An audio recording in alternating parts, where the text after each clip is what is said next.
Salam dan bahagia, selamat pagi. Perkenalkan kami dari kelompok 5. Di sini kami akan memaparkan materi mengenai strategi bersaing perusahaan. Di sini kami beranggotakan saya sendiri, Mika Elisa Sastri Ayu Sirait dengan NIM 2019 008 324 dan teman saya Elvander Gunawan NIM 2019 008 328. Langsung saja di slide pertama, apa itu strategi? Strategi adalah suatu proses penentuan rencana berskala besar dan berorientasi pada masa depan berupa penetapan misi, pemilihan program dan kebijakan serta keputusan-keputusan tertentu yang diambil oleh manajemen puncak yang berfokus pada tujuan jangka panjang sehingga menghasilkan keunggulan bersaing. Jadi dalam setiap perusahaan itu memiliki cara pendekatan berbeda terhadap proses perencanaan strategi, dan setiap perusahaan harus menentukan apa yang paling masuk akal dalam posisinya di industri serta tujuan, peluang, dan sumber daya perusahaannya. Selanjutnya yaitu strategi bersaing perusahaan merupakan bagaimana organisasi perusahaan bertindak dalam menghadapi persaingan bisnis dengan upaya untuk meningkatkan kepuasan pelanggan melalui penyempurnaan sikap pengoperasian bisnis perusahaan guna mencapai kinerja yang diharapkan dalam tujuan organisasi.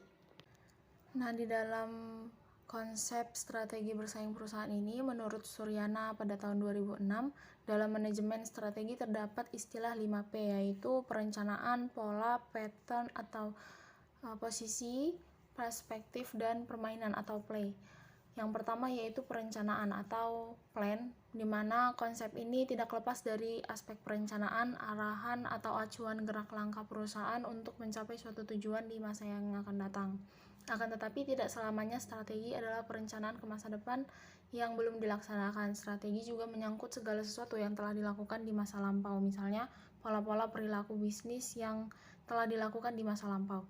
Kemudian yang kedua yaitu strategi pola, yang disebut sebagai intended strategi karena belum terlaksana dan berorientasi ke masa depan, atau disebut juga sebagai realist strategi karena telah ditentukan oleh perusahaan. Kemudian yang ketiga strategi posisi atau position, di mana menempatkan produk tertentu ke pasar tertentu yang dituju.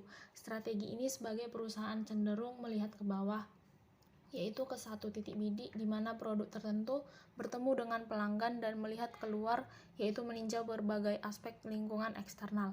Kemudian yang keempat yaitu strategi perspektif, jika di dalam P yang kedua dan yang ketiga cenderung melihat ke bawah dan keluar, maka sebaliknya di dalam perspektif ini cenderung melihat ke dalam organisasi atau internalnya, seperti itu. Kemudian yang terakhir yaitu strategi permainan atau play, di mana suatu manuver tertentu untuk memperdaya lawan atau pesaing suatu merek, misalnya meluncurkan merek kedua agar posisinya tetap kokoh dan tidak tersentuh karena merek-merek pesaing akan sibuk berperang melawan merek kedua tadi. Selanjutnya yaitu jenis-jenis strategi. Menurut Kotler dan Mubarak, terdapat beberapa jenis strategi yang biasa digunakan oleh perusahaan dalam mencapai keunggulan bersaing. Yang pertama yaitu strategi diversifikasi. Diversifikasi ini merupakan strategi yang paling tepat digunakan bila peluang yang baik dapat diperoleh di luar kegiatan usaha yang ada sekarang. Peluang di mana industri itu bersangkutan berdaya tarik tinggi dan perusahaan mempunyai bauran kekuatan yang dibutuhkan untuk dapat berhasil. Kemudian yang kedua yaitu strategi korporasi, di mana perencanaan jangka panjang secara menyeluruh mengenai bisnis apa yang hendak dimasuki oleh perusahaan yang mempunyai beragam bisnis dan apa yang diinginkan dalam bisnis tersebut sebagai bagian dalam korporat, serta bagaimana cara perusahaan menciptakan nilai konfigurasi dan koordinasi dari aktivitas multi bisnis pada multipasarnya. Kemudian yang ketiga strategi tingkat bisnis, merupakan keputusan untuk mengarahkan agar bisnis perusahaan dapat dipertahankan dan ditingkatkan posisi bersaingnya. Yang keempat, strategi fungsional dalam bidang pemasaran, merupakan strategi yang berorientasi pada operasional dalam kegiatan bagi pencapaian tujuan dan sasaran bisnis suatu perusahaan. Kemudian yang kelima, strategi konsentrasi atau penetrasi pasar, yang digunakan bagi perusahaan yang memiliki bisnis tunggal untuk mengejar pertumbuhannya. Fokusnya ini yaitu bagaimana meningkatkan pertumbuhan perusahaan dengan mengkonsentrasikan pada bisnis intinya. Baik, itu saja materi yang dapat saya sampaikan. Untuk materi selanjutnya akan dipaparkan oleh Elvander Gunawan. Terima kasih. Salam. Baik, saya akan melanjutkan penjelasan dari Mbak Mika masih mengenai strategi bisnis, Yang selanjutnya yaitu strategi pengembangan pasar. Nah, strategi ini merupakan strategi yang dimana memasarkan produk atau jasa saat ini kepada konsumen di segmen pasar yang baru maupun di wilayah area geografis pasar yang baru. Nah, perusahaan berusaha mengembangkan perusahaannya dengan cara memperluas pasar dan memasuki pasar baru dengan menggunakan produk atau jasa yang saat ini dimiliki. Selanjutnya, strategi pengembangan produk. Nah, perusahaan yang menggunakan pilihan pengembangan produk secara substansial untuk menarik pelanggan di pasar yang telah ada maupun yang dimiliki oleh pesaing. Dan selanjutnya, strategi inovasi. Nah, strategi inovasi merupakan strategi yang meraih margin premium yang berkaitan dengan penciptaan dan penerimaan pelanggan atas suatu produk atau jasa baru. Dan selanjutnya, strategi integrasi vertikal. Nah, strategi ini itu merupakan strategi pertumbuhan karena melakukan perluasan usaha dengan menambah bidang usaha dari perusahaan pemasok atau bidang usaha dari perusahaan distributornya. Dan yang selanjutnya, strategi integrasi horizontal. Nah, strategi ini adalah strategi yang digunakan untuk memperluas operasi perusahaan dengan mengkombinasikan perusahaannya dengan perusahaan yang lain. Nah, dalam industri yang sama jenis dengan operasi yang sama. Slide selanjutnya yaitu karakteristik strategi bersaing. Di sini membahas 3 poin. Yang pertama, keunggulan biaya, diferensiasi, dan fokus.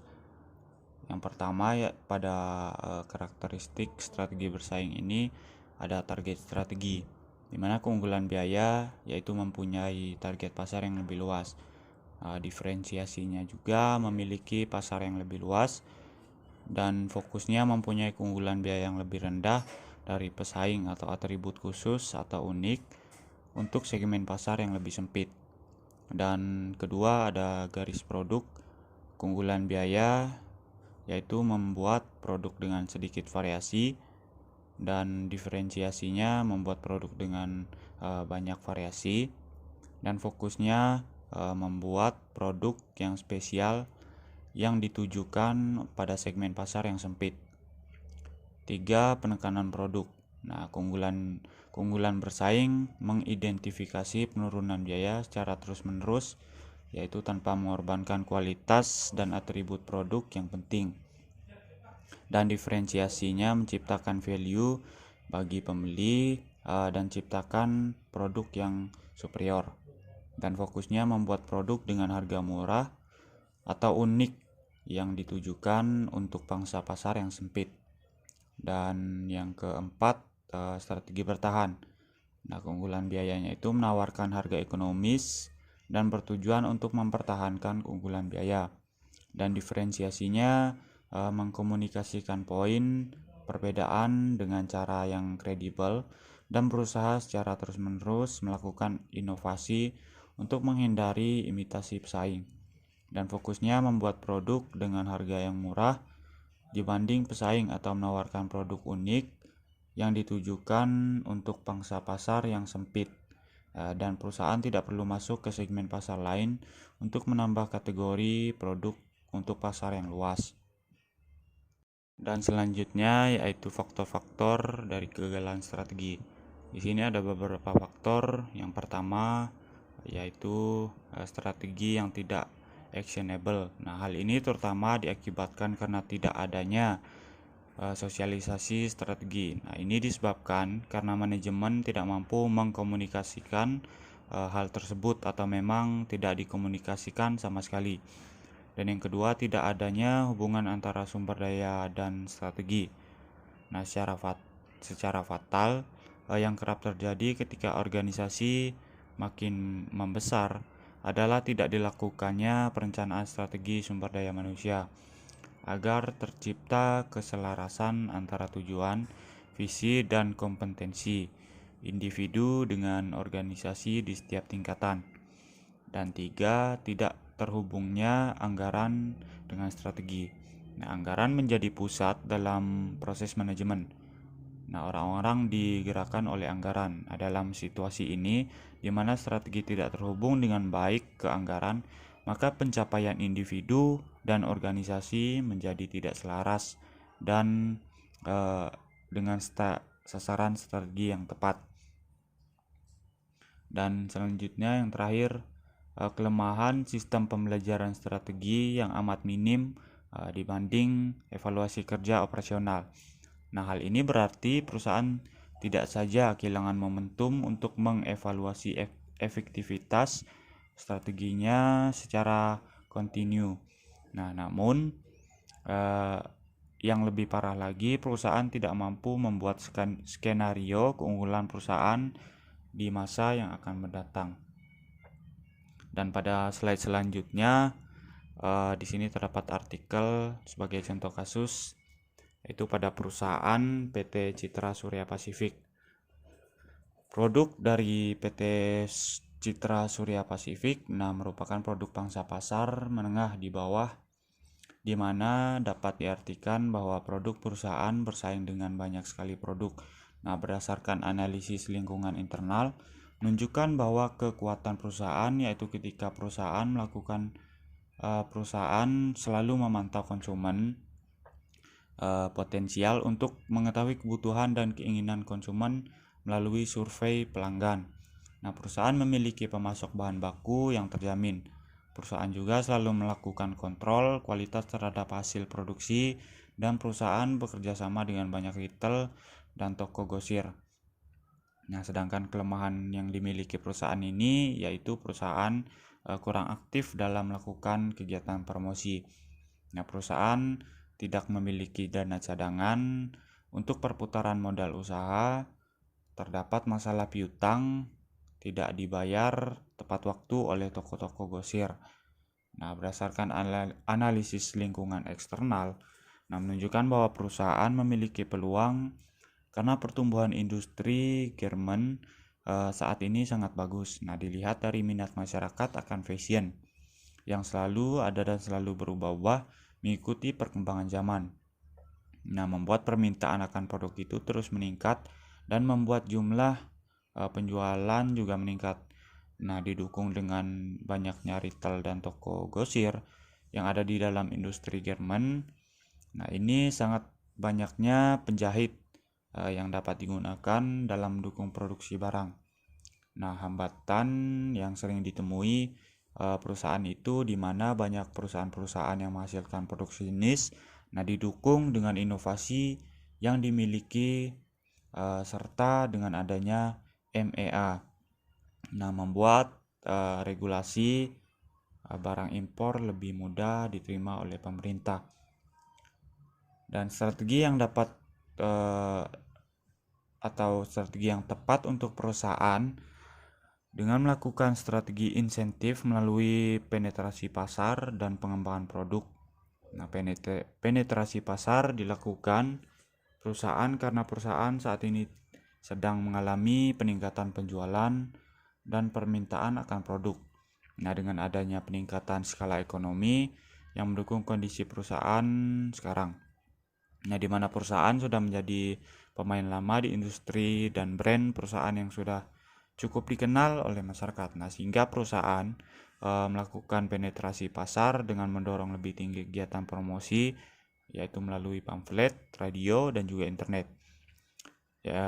Melalui website untuk menjual barang melalui online, atau dapat juga dengan memasang iklan di internet. Melakukan perubahan dalam sistem pembayaran retail dan toko grosir, serta membedakan model yang dipasarkan di retail toko grosir agar konsumen memiliki barang dengan kualitas yang diinginkan. Mungkin itu saja penyampaian materi dari kelompok 5 mengenai strategi bersaing perusahaan. Mungkin ada yang perlu teman-teman tanyakan, bisa ditanyakan melalui WhatsApp. Terima kasih. Salam.